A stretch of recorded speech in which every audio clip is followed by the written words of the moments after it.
guys for coming. Thank you. I already told you what we were going to do today, so we're just pretty much going to jump right into it. And we're going to talk about first Princess Floralinda and the 40 Flight Tower. I know. Princess stories are a dime a dozen, including the ones where the princess saves herself. But this isn't quite that. Flight 40, a princess. What had happened was that the witch put Princess Floralinda in a tower 40 flights high. It said it wasn't personal. She told her to cheer up. Princes will be flocking from near and far to rescue you.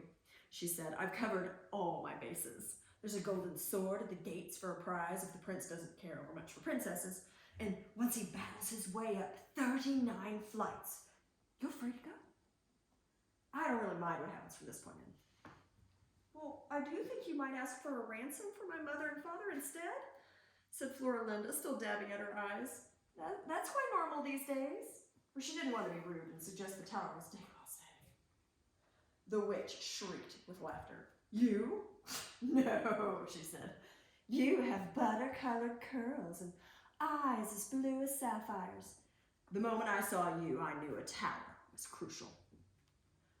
Witches are all slaves to instinct. This is really a commonplace cruelty for a thing like me. But I do think a tower is so restrictive. Poor Floralinda persisted. Why don't you trade me to some foreign kings or sell me to a sorcerer?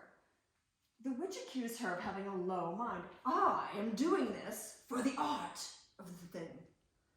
She said, I'm certainly making nothing off of this endeavor.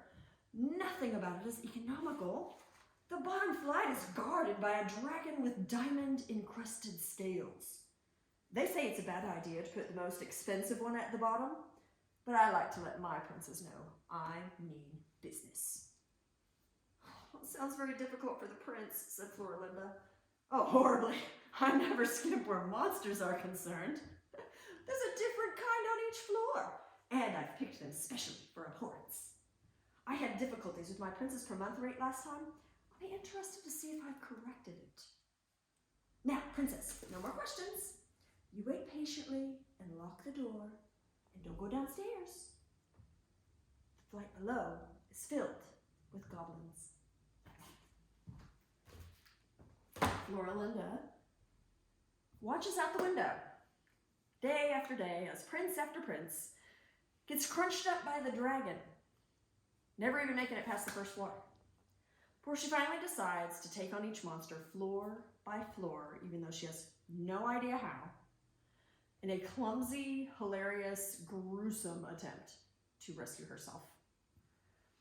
Now, speaking of self-rescue, Wu Zishan accidentally does just this and more when she enlists as a concubine pilot, which is a death sentence, to get revenge for her sister's death in an Iron Widow. In the scene I'm going to read, she's in a giant nine-tailed fox mech, paired with her sister's killer, when she realizes her power in the spirit plane.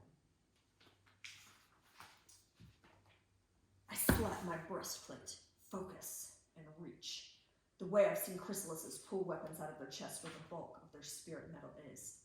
Light fissures under my hand, white light, the color of metal chi. My fingers claw into my breastplate, grabbing hold of a hilt. I rip a dagger out of my chest in a spray of white sparks.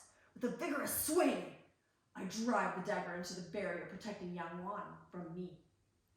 Cracked spiderweb across it.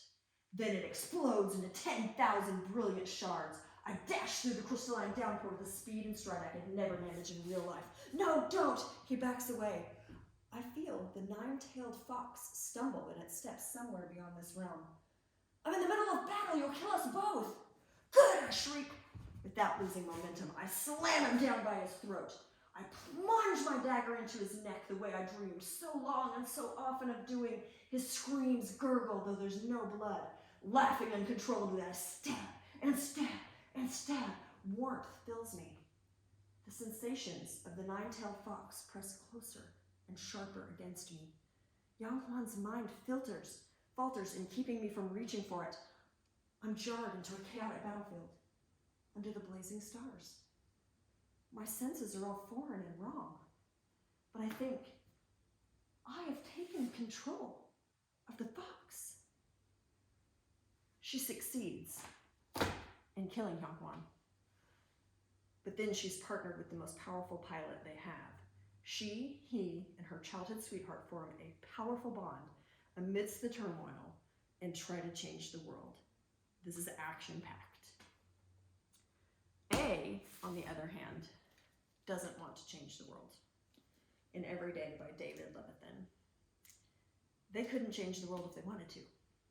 Every day for 5,994 days, A has woken up in a different body and has to navigate the world as someone else. But on this day, when they wake up in Justin's body, they meet Justin's girlfriend, Rihanna. What is it about the moment you fall in love? How can such a small measure of time contain such enormity?